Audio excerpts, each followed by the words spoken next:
I'm going to show you step by step how to create a stunning, completely seamless surface pattern using Affinity Photo 2 on the iPad. We're going to break down the entire process, taking it from a few simple sketches all the way to the finished design. And by the end of this tutorial, you won't just understand the process, you'll have something genuinely beautiful. So let's go ahead and jump into Affinity Photo 2 and get started. Let's create a new document first. So we'll tap on a new document and then tap on this icon down at the bottom to make a custom size. The number one rule for a basic repeating pattern is that your canvas must be a perfect square. This is what ensures it tiles perfectly on all sides. The size of the square depends on what you're making it for. For high quality printing on fabric or paper, you want a high resolution. A good starting point is 3000 by 3000 pixels, so let's go with that. Next, and this is very important, set your DPI or dots per inch to 300. This is the professional print standard and it makes sure your final pattern is crisp and clear and not blurry. So then tap on create and your blank canvas is ready. One last setup tip before we dive in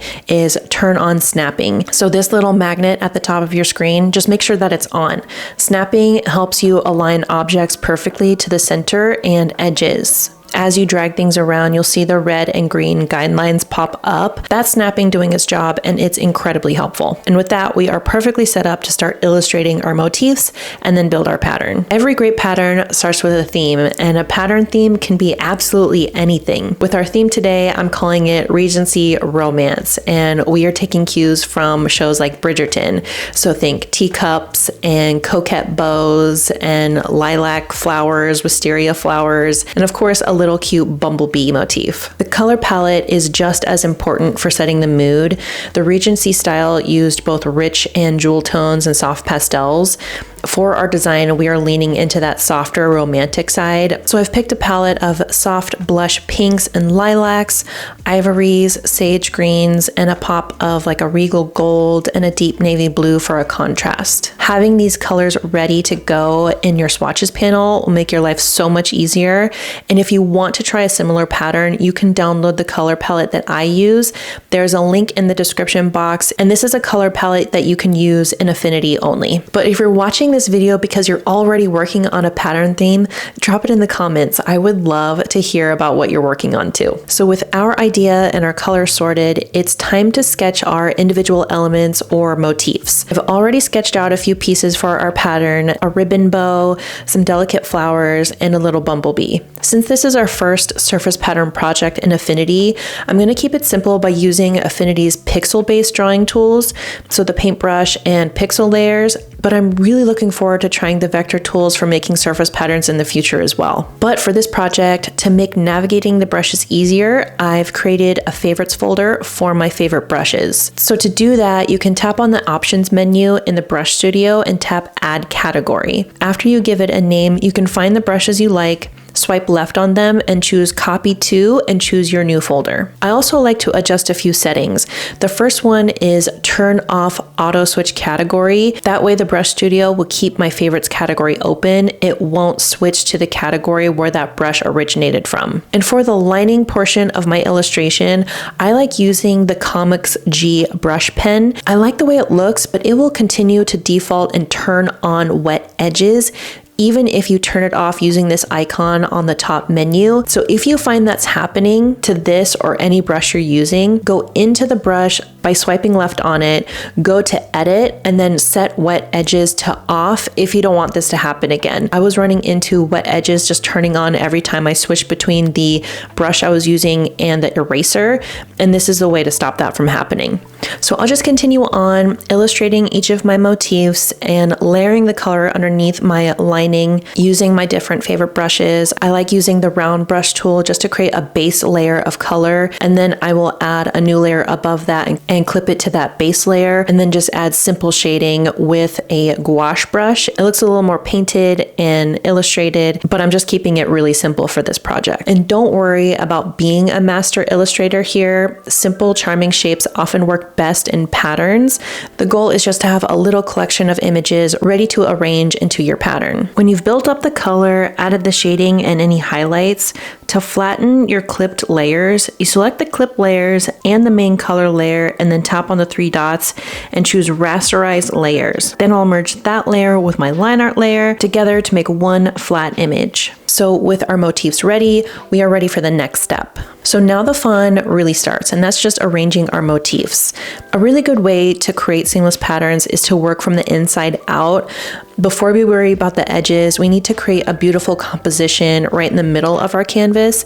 This is where the eye is drawn first, so we want to make sure it feels balanced and interesting. I'm going to start by bringing in my main or hero motifs. For mine, it's going to be the bow and the teacup and the teapot, since those are really the biggest ones. So let's grab that teacup that we drew. I'll place it somewhere near the center, maybe rotate it slightly so it doesn't feel stiff. And then next I'll bring in the teapot and place it nearby and rotate it, making sure it's not too in line with the teacup. Making it a little more offset is going to create a little bit better visual. The key here is to think about visual weight and flow. You don't want all your big items crammed in one corner or just kind of stiffly put next to each other in the middle. So you just kind of want to get a nice flow and work with it until you reach something that you like. As you place your elements, make sure to vary their scale and rotation. A common mistake beginners make is keeping every element the same size and facing them the same direction, which can look a little robotic and not flow very much, and it's just not going to achieve the look that you want or look similar enough to those professionally made patterns. So I'm going to make some flowers larger, some smaller, rotating them in different angles. By doing this, you create a much more organic and professional rhythm. For now, I'm focusing only on the elements that fit completely inside the canvas without touching any of the outer 4 edges. We'll handle the edges on the next step. A good habit to get into is keeping each motif on its own layer. You can see in my layers panel, each illustration is in its own layer.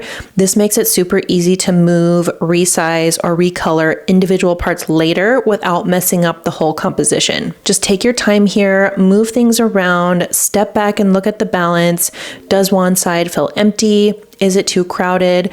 The goal is to create a composition that feels just right inside your square. And once you're happy with how your center looks, you can move on and complete the steps that make this seamless. So this is where we're going to handle all the elements that cross over the edges of our canvas to make the pattern truly seamless. The rule is simple. Anything that goes off one side of the square must reappear on the opposite side in the exact same spot. Let's start by taking one of our motifs, like this bow. I'm going to move it so that it's partially hanging over the top edge of the canvas. Now for the pattern to repeat correctly, the rest of that bow needs to appear at the bottom perfectly aligned. Here's how we do it with total precision using Affinity's transform panel. First, select the bow layer. Then tap on the 3 dots on the top menu and tap duplicate. It's going to paste a copy of that image right on top of the original. Next, we need to move the copy. So open the Transform Studio. You can find it on the right side panel here. This panel shows you the exact X and Y coordinates of your object. Since our canvas is 3000 pixels tall, we know we need to move the copied bow down by exactly 3000 pixels. In the transform panel's Y field, just click on the current number and then type plus 3000, and then boom, the duplicate bow instantly jumps from the bottom edge in perfect alignment. And the logic is to do the same on all 4 sides with the different elements of our pattern. If an element goes off the left edge, you duplicate it and then go back to that transform tool and then add plus 3000 to the X field. If it goes off the right edge, you duplicate it and then type negative 3000 in the X field. For the bottom edge, if you want to move it up, you would type negative 3000 in the Y field. But you can just focus on designing your elements on 2 edges and then duplicating across to the opposite side. And here's a quick pro tip. Once you place something and you don't want it to move again, especially the ones that you've placed on the edges, open the layers panel and lock each of those layers so you don't actually nudge it if you're making any other adjustments. This is going to stop you from accidentally moving them while you're focused on any of the other pieces, because if you accidentally move one of these edge edge pieces and you don't also move the opposite one on the opposite side, it's going to mess up your seamless pattern. So now our main elements and wrapped edges are in place, but you'll probably notice some awkward empty spaces or gaps within your tile. This step is about filling those gaps with the smaller filler elements to make the whole design feel balanced and complete, like these little bees, floral sprigs, and the leaves, and just like the singular flowers. So I'll grab one of my bee motifs. I can shrink it down and rotate it and place it in one of these bigger gaps, and then I can duplicate that bee and pop it in another empty spot, changing the angle or size to add variety. These little filler elements add so much interest and are fantastic for creating balance. Don't be afraid to go back and tweak your main motifs too. Maybe that central teacup needs to be a little bit bigger, or one of the flowers needs a nudge. Pattern design can be a back and forth process. Just remember, if you add a filler element and it goes across an edge, you'll have to repeat the same process from the last step, duplicating it and moving it precisely to the opposite side using the transform panel. This makes sure that your filler repeats seamlessly as well. This is also a great time to check for color balance. Just a quick look over to make sure objects of similar colors are spread out evenly. Since everything is on its own layer, I can easily adjust positions if I want to. Keep adding and adjusting until you're happy with the overall feel of your tile. The goal is a composition that flows, where no single spot is too crowded or too empty. We're gonna add a fill layer for the background color. I'm gonna choose this periwinkle color. Then in the layer studio, tap on the plus and then choose fill layer. Then I'm gonna just rasterize that layer. Once you feel your tile is done, you're ready to turn this into a repeating pattern. So this is the moment of truth. This is where we take our finished tile and turn it into an infinitely repeating pattern using Affinity Photo's incredible pattern layer feature. First, we need to create a single flat image of all of our layers. A safe way to do this without messing up your original artwork is to select each layer and grouping them, then duplicate the group. That way I can keep my original group intact and I can go back to it if I need to make any tweaks. And then I'll go back to that duplicated group and I'm gonna merge that one down so it's one flat layer. So I'm gonna select my newly merged duplicate layer. I'm gonna go back up to the layer menu and then choose new pattern layer from selection. At first, it might not look like anything happened, but when you go to the layer panel, you'll see a new pattern layer in your panel. And here comes the magic. So grab the move tool and tap the corner of your canvas and now drag it in any direction.